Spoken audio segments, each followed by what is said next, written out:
Doctor இங்க பாருங்க, இதனால எனக்கு ஏதாவது பிரச்சனை வருமா? இதனால பின்னாடி எனக்கு ஏதாவது தொந்தரவு வருமா?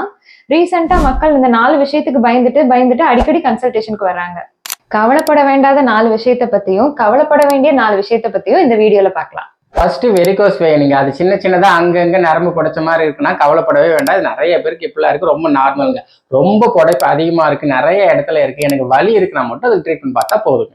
நெக்ஸ்ட் ரெண்டாவது கொழுப்பு கட்டி இந்த லிப்போமாங்க. இதனால உங்களுக்கு மசில் பிரச்சனையோ இல்லை இதனால வலியோ ஜாயின்ஸ்ல வலியோ எல்லாம் வராதுங்க. அதெல்லாம் ரிமூவ் பண்ண அவசியமே இல்லை. அது ஏதாச்சும் மூட்டுல இருக்கு, எனக்கு மடக்கிறதுக்கு சிரமமா இருக்கு, இல்லை ஃபேஸ்ல இருக்கு, காஸ்மெட்டிக் ப்ராப்ளம் இருந்தா மட்டும் அதை ரிமூவ் பண்ணா போதும். மற்றபடி லிப்போமா பத்தி கவலைப்பட வேண்டாம். அது சவுண்ட்ஸ் ஜாயின்ஸ்ல வர்றதுங்க. இந்த மூட்டுகளை அசைக்கும் போது இந்த சவுண்ட் வருதுன்னா நீங்க கவலைப்படவே வேண்டாம். ஆனா அதுவே அசைக்கும் போது சவுண்டு வருது, கூட வந்து வலியும் இருக்கு, ஜாயிண்ட் ரொம்ப ஸ்டிஃபா இருக்குன்னா கண்டிப்பா நீங்க பிசியோதெரபி ட்ரீட்மெண்ட்டா பார்க்கணும். அதாவது பாஸ்டருங்க. எனக்கு ஆன்ட்ரி பெல்விக் டில்ட்டா இருக்கு, எனக்கு ஃபிளாட் ஃபுட்டா இருக்கு அப்படின்னாலும் எந்த பிரச்சனையும் கிடையாது. சில பேருக்கு வந்து சின்ன வயசுல இருந்தே இருக்கும். ஆனா எனக்கு வந்து ஃபங்க்ஷனலா இது மாறி இருக்கு, எனக்கு அதனால பெயின் இருக்குது, எனக்கு டிஸ்கம்ஃபர்ட்டா ஃபீல் ஆகுது அப்படின்னு மட்டும் இருந்தா மட்டுமே நீங்க பிசியோதெரபி ட்ரீட்மெண்ட் பார்த்து அது பாஸ்டரை கரெக்ட் பண்ணிக்கலாம். சாப்பிட வேண்டிய 4 விஷயம் என்னன்னா, தூக்கமின்மை, நிறைய சாப்பிடுறது, மொபைல் ரொம்ப நேரம் பாக்குறது, செடன்டரி லைஃப் ஸ்டைல்.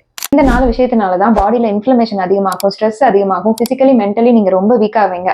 கண்டிப்பா இந்த 4 விஷயத்துக்கு தான் நீங்க கவலைப்படணும். இந்த விஷயங்கள் எல்லாத்தையுமே சேஞ்ச் பண்ணிக்க நீங்க கண்டிப்பா முயற்சி பண்ணணும். எதுக்கு நம்ம கவலைப்படணும், எதுக்கு நம்ம கவலைப்பட வேண்டாம்னு புரிஞ்சிருப்பீங்க. இந்த அவேர்னஸ் நிறைய பேருக்கு இல்ல, ஷேர் பண்ணுங்க. தேங்க்யூ.